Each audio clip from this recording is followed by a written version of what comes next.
Rocks.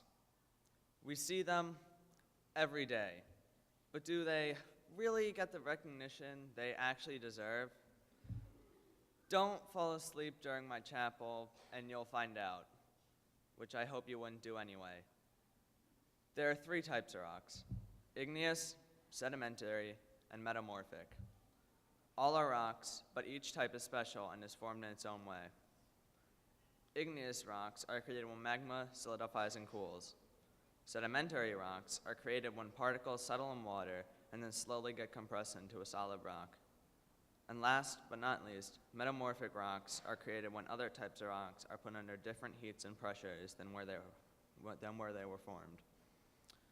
Dictionary.reference.com defines rock as mineral matter of variable composition, consolidated or unconsolidated, assembled in masses or considerable quantities in nature, as by the action of heat or water.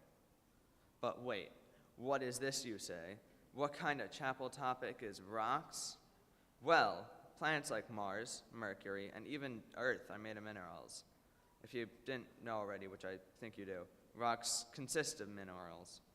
So this means that without rocks, none of us would be alive. So at first glance, rocks don't seem important. But if you look at the small details first, and then take a step back and look at the large scale, you start to notice their importance. My chapel today is about zooming in to see the details and zooming out to see the big picture. My name's Charlie, and I would like for you to relax and just think, reflect on what I'm saying. This won't need much effort on your part, but lots of patience and open-mindedness. Close your eyes. Imagine your life as a big picture book. This trimester is just one page in that picture book. It gives a vivid description of you, but only during that trimester. Rip all the pages of the picture book out and make one big collage. Hypothetically, the collage will give a better representation of you than the one page.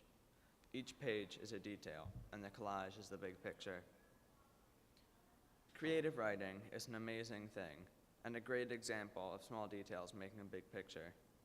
Compared to, say, a newspaper, creative writing isn't dull, it isn't long, and it really should never feel like you get paid for reading it. Good creative writing has vivid descriptive details and entertains the reader. When I do creative writing, I enjoy making something sound much more complex than what it really is.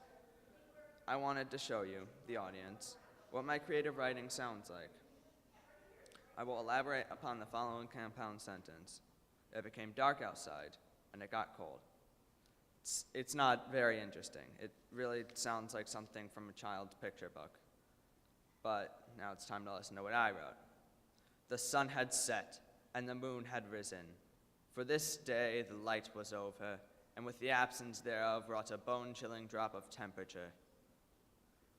I don't know about you, but I think that's a pretty decent way of saying, it became dark outside and it got cold.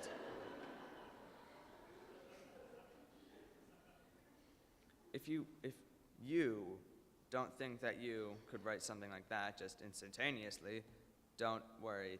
It took me a long time. But do you see how I actually wrote it? I wrote small phrases that seemed very elaborate and put them together. Then I made each little phrase work with each other to create a dramatization of a simple sentence, details, and a big picture. In creative writing, you cannot have an imbalance of details and lengthy periods of writing meshed together. For too many details can make writing hard to read and very elongated. But not looking at the larger picture of what you're doing can end in disaster with tangents going every which direction, which actually happened with my first draft of this chapel. Even when I was writing this draft of this chapel, I needed to keep a balance between a seemingly continuous flow of well-worded, wordedly wordage, and nice little paragraphs like that made me smile. As I said before, when I finished my chapel the first time, it was a mess without any distinct direction. That's what happens when you have so many nice little details, but when you don't actually look at what you're writing.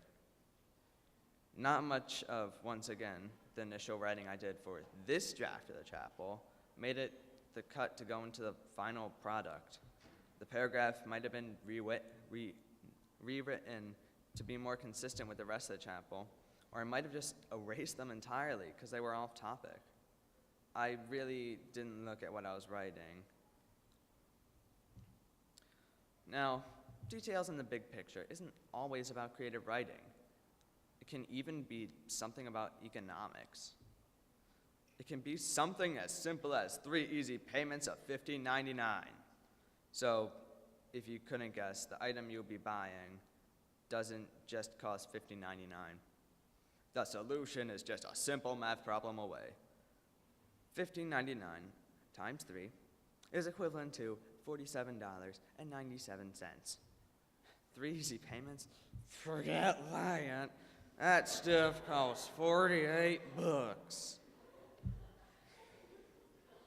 Just another lesson on the side. Don't let infomercials fool you on easy payments. They do that to make products sound cheaper. Anyway, without adding up the payments, you have never known how much the product really cost. One payment is a detail, and the total cost is the big picture. From this, you can notice that looking at details and recognizing a larger image is used much more in daily life than you previously assumed. Looking at details for a better picture doesn't have to end at just that, though. Something that seems to be a small detail could have details in and of itself, or the big picture could just be part of an even bigger picture. Take school as an example. In school, say you get a math practice sheet, and then another, and so on. All these smaller grades will compile into your trimester class grade. Your trimester class grade will go into your trimester grade. Your trimester grade will go into your final year-end grade. You will then give these grades to a high school so that you can go to said high school. I could continue this list for a long, long time. But wait, what is this? On each practice sheet, you have multiple problems. See, details can go so many layers deep. Each math problem has its own parts. In this case, the details could go about as far as adding and subtracting 1 in a decimal system. I could never actually physically stop in either direction. Details on the big picture. I could note the details going back to the Big Bang. I could note the big picture having exponential effect on the universe years from now. So, details and looking at the big picture are already pretty ginormous, right? Well, if we would dive a bit deeper into our reality, we would notice quite blatantly that details and the big picture might not always be so simple. We don't even know what half of the things living on Earth even look like yet. And we also have no idea what the meaning of life really is. Are there other beings? We don't know. Maybe we just never will. Or maybe some things just aren't meant to be known. We could just be a game played by a greater being, that would be quite disturbing. You know that people doubt that different times in human history ever even happened? Details may be overlooked, and in human existence, we may just scrape the surface of reality and what lies beyond. Because if you really think about space and time, anything is possible. Our reality could be the only true existence, or there might be infinitely many universes all coagulated in time and space. Some people say that for every action someone takes, a whole new reality is created. The tiny details contribute so much to the bigger image. Sometimes details are too small to perceive, and the big picture will always really be too large for any single being to comprehend. Before you float off into space, I think it's really time to come back down to Earth. At Montgomery School, during the year-long Make a Difference project, every 8th grader needs to choose an extension activity. Some examples of an extension activity are writing a poetry book, bringing a new piece of art into the world, or creating a promotional website for your charity. These are all good choices that I really did consider doing, but I had something special up my sleeve. I knew how to play the drums.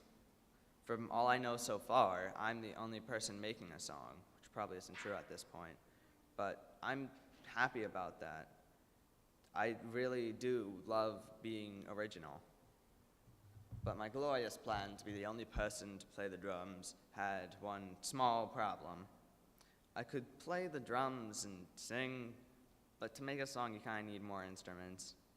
I also couldn't record a song by myself. That's where my drum instructor Carl came in. When I went to tell him that I wanted to compose and record a song about my charity, Charity Water, he said, okay, and we got right to it. The Charity Water song, which will be about the need for clean water, is my goal. It is the big picture. But how does one write a good song? So many details are necessary to create a good song. There are 7 different bits and bobs that can be combined together to make a song. An introduction, verses, choruses, a bridge, collisions, instrumental solos, and an ad-lib. To begin, Carl and I focused on the first 3, which are basically all you really need for a song. Introduction, verses, and choruses. An introduction is commonly solo singing or a drum solo before the start of a song. Verses are the meat of a song. Each verse has similar instrumental parts, but different lyrics. Choruses give the message of the song and are more anthemic than verses, and are repetitive in nature. We began by outlining how I wanted the song to sound, the feel of the song. After that, we wrote our own guitar, bass, and drum parts. We then used GarageBand and added in tracks that fit well together. However, right now I still need to write lyrics. As I'm creating my song, I need to work on the details, but remember to keep zooming out to see the big picture. A song about the necessity of clean water. In conclusion, on the road from rocks to a singular rock, I hope that you have noticed, first of all, how much of your life is looking at details and how much of it is focusing on the big picture. Secondly, it is extremely important on the road for you to set your goal, to zoom in and work on the details, but always remember to zoom out and look at the big picture so you won't get lost along the way. Many people like to end their chapel with quotes, so I will too. Don't forget, life is bigger than just the details. Without the details, there is no life.